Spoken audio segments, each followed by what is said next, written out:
حضرت خضر علیہ السلام قرآن، روایات اور صوفیانہ مکاتب فکر کے مطابق ایک پراسرار شخصیت ہیں۔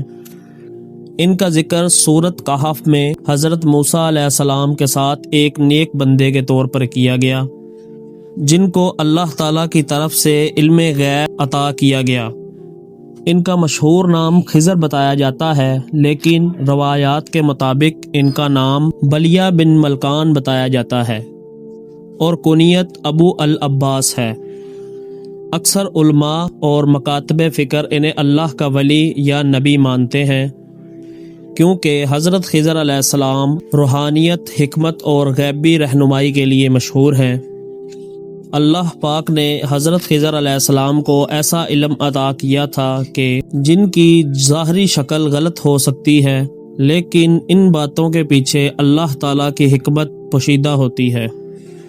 جیسا کہ قرآن پاک کی سورۃ الکہف میں کشتی کو توڑنے اور بچے کو قتل کرنے کا ذکر ہے۔ حضرت خضر علیہ السلام کی موجودگی کے بارے میں دو اہم رائے موجود ہیں۔ زیادہ تر صوفیہ اور علماء کا ماننا ہے کہ حضرت خضر علیہ السلام ابھی بھی زندہ ہیں اور زمین پر موجود ہیں۔ مشہور روایات کے مطابق انہوں نے آب حیات یعنی زندگی کا چشمہ پی لیا تھا، جس کی وجہ سے اللہ پاک نے انہیں قیامت تک زندہ رکھنے کا فیصلہ کیا ہے۔ بعض روایات کے مطابق حضرت خضر علیہ السلام سمندروں اور بیابانوں میں چلتے پھرتے رہتے ہیں اور خاص طور پر اللہ کے حکم سے ضرورت مندوں کی مدد کرتے رہتے ہیں۔ حضرت خضر علیہ السلام اللہ کے وہ خاص بندے ہیں جنہیں طویل زندگی ملی اور وہ دنیا میں موجود ہیں اور اللہ کے حکم سے بہترین رہنمائی فراہم کرتے ہیں۔ بعض علماء کے مطابق وہ انتقال کر چکے ہیں، لیکن صوفیاء اور علماء کرام کی اکثریت یہی بتاتی ہے کہ وہ ابھی بھی زندہ ہیں اور اللہ کے حکم سے بیابانوں اور سمندروں پر چلتے پھرتے ہیں اور انہیں قیامت تک موت نہیں آئے گی۔ آج سے تقریباً ہزاروں سال پہلے جب حضرت موسیٰ علیہ السلام دنیا میں موجود تھے تو اللہ پاک نے حضرت موسیٰ علیہ السلام سے سوال کیا کہ اس دنیا میں اللہ کی ذات کے علاوہ سب سے زیادہ علم رکھنے والا کون ہے؟ تو حضرت موسیٰ علیہ السلام نے جواب دیا کہ یا باری تعالیٰ، تیرے بعد میں ہی تیرا بندہ ہوں جو دنیا میں سب سے زیادہ علم رکھتا ہے۔ تو اللہ پاک نے جواب دیا کہ نہیں اے موسیٰ، دنیا میں ایک اور شخص بھی موجود ہے جو تجھ سے بھی زیادہ علم رکھتا ہے۔ تو حضرت موسیٰ علیہ السلام کو بہت تعجب ہوا اور انہوں نے سوچا کہ میں ایسے شخص کے ضرور ملنا چاہوں گا کہ جو اللہ کے حکم سے مجھ سے بھی زیادہ علم رکھتا ہے، اور انہوں نے حضرت خضر علیہ السلام کو ڈھونڈنے کا فیصلہ کیا اور اپنے سفر کا آغاز کر دیا۔ مہینوں کا سفر کرنے کے بعد حضرت موسیٰ علیہ السلام حضرت خضر علیہ السلام کے علاقے میں پہنچے اور انہیں ڈھونڈ لیا، اور جب حضرت خضر علیہ السلام کے گھر کے پاس پہنچے تو حضرت خضر علیہ السلام اللہ کی یاد میں مشغول تھے۔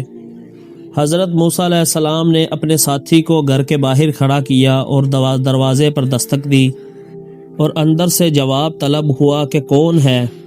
تو حضرت موسیٰ علیہ السلام نے جواب دیا کہ میں اللہ کا بندہ ہوں اور اللہ کا نبی ہوں۔ تو حضرت خضر علیہ السلام نے حضرت موسیٰ علیہ السلام کو اپنے گھر بلایا اور ان سے ملاقات کی۔ حضرت موسیٰ علیہ السلام نے حضرت خضر علیہ السلام سے کہا کہ اے اللہ کے نیک بندے، مجھے وہ تمام علم سکھا دو جو اللہ نے تمہیں عطا کیا ہے۔ تو حضرت خضر علیہ السلام نے جواب دیا کہ اے اللہ کے نبی اور بندے، اگر تم مجھ سے اللہ کا دیا ہوا علم سیکھنا چاہتے ہو تو کبھی بھی مجھے کسی کام میں ٹوکنا نہیں۔ حضرت موسیٰ علیہ السلام نے جواب دیا ٹھیک ہے۔ تو حضرت خضر علیہ السلام حضرت موسیٰ علیہ السلام کو ہمراہ لے کر اپنے سفر پر نکل پڑے۔ تھوڑا سا سفر طے کرنے کے بعد ایک بستی کے باہر سے گزرے تو ایک بہت ہی حسین و جمیل اور خوبصورت بچہ باہر کھیل رہا تھا۔ تو حضرت خضر علیہ السلام نے اپنی تلوار نکالی اور اس بچے کا سر قلم کر دیا۔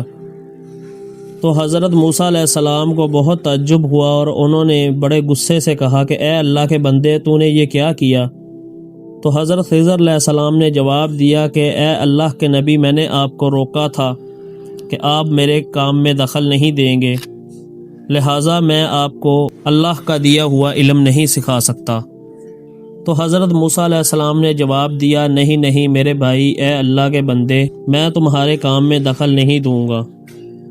آگے چلتے ہوئے ایک سمندر کے کنارے پہنچے اور اللہ کے نبی حضرت موسیٰ علیہ السلام اور اللہ کے بندے حضرت خضر علیہ السلام ایک کشتی میں سوار ہوئے، جو ایک بہت ہی غریب ملاح کی کشتی تھی۔ سمندر کے دوسرے کنارے کی طرف جب پہنچنے لگے تو حضرت خضر علیہ السلام نے اپنی تلوار سے کشتی کا ایک تختہ توڑ دیا۔ تو حضرت خضر علیہ السلام نے اس کام کو سر انجام دیا تو حضرت موسیٰ علیہ السلام نے پھر سے بہت زیادہ تعجب سے پوچھا کہ اے اللہ کے بندے، یہ تو نے دوبارہ کیا کیا ہے؟ تو حضرت خضر علیہ السلام نے فرمایا کہ اے اللہ کے نبی، میں نے آپ کو پہلے اس بات سے روکا ہے کہ آپ میرے کام میں دخل نہیں دیں گے۔ تو اللہ کے نبی حضرت موسیٰ علیہ السلام نے جواب دیا، ٹھیک ہے، میں آپ کے کسی کام میں دخل دوبارہ نہیں دوں گا۔ جب دوسرے کنارے پر جا کر کشتی رکی تو سمندری لٹیرے تمام کشتی والوں کو لوٹ رہے تھے اور ان کی کشتیاں ضبط کر رہے تھے۔ جب ایک سمندری لٹیرے نے حضرت خضر علیہ السلام اور حضرت موسیٰ علیہ السلام والی کشتی کو دیکھا تو اس کے قریب آ کر غور کیا کہ کشتی کا تختہ ٹوٹا ہوا ہے، لہٰذا انہوں نے اس کشتی کو چھوڑ دیا۔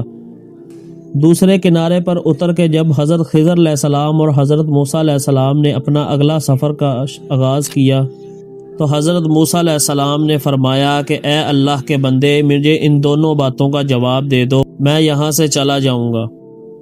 تو حضرت خضر علیہ السلام نے جواب دیا کہ میں نے بچے کو اس لیے قتل کیا کہ وہ ایک ایسے ماں باپ کا بیٹا ہے جو عیسائی گھرانہ ہے اور انہیں اللہ نے بہت سے سالوں کے انتظار کے بعد یہ بچہ عطا کیا تھا۔ تو حضرت موسیٰ علیہ السلام نے بڑے کہا کہ تو پھر آپ نے اس بچے کو کیوں قتل کیا؟ تو حضرت خضر علیہ السلام نے فرمایا کہ مجھے اللہ کے حکم سے اور اللہ کے دیے ہوئے غیبی علم سے مجھے معلوم تھا کہ یہ بچہ بڑا ہو کر ایک ایسا سردار بنے گا جو بہت ہی زیادہ غریبوں پر ظلم و جبر کرے گا، تو اس لیے میں نے اسے قتل کر دیا۔ اور جب کشتی کی بات شروع ہوئی تو حضرت موسیٰ علیہ السلام نے فرمایا کہ ایک غریب ملاح کی کشتی آپ نے کیوں توڑی؟ تو حضرت خضر علیہ السلام نے جواب دیا کہ کنارے پر کھڑے سمندری ڈاکو تمام نئی کشتیاں اپنے قبضے میں لے لیتے ہیں، اس لیے میں نے اس کشتی کا تختہ توڑ دیا تاکہ وہ اس کشتی کو ٹوٹا ہوا اور پرانا بیکار سمجھ کر چھوڑ دیں، اور انہوں نے ایسا ہی کیا۔ ان تمام باتوں سے ظاہر ہوتا ہے کہ حضرت خضر علیہ السلام کو اللہ کی طرف سے علم غیب پہنچایا جاتا اور انہیں تمام باتوں کا پہلے سے ہی اللہ کے حکم سے پتہ چل جاتا۔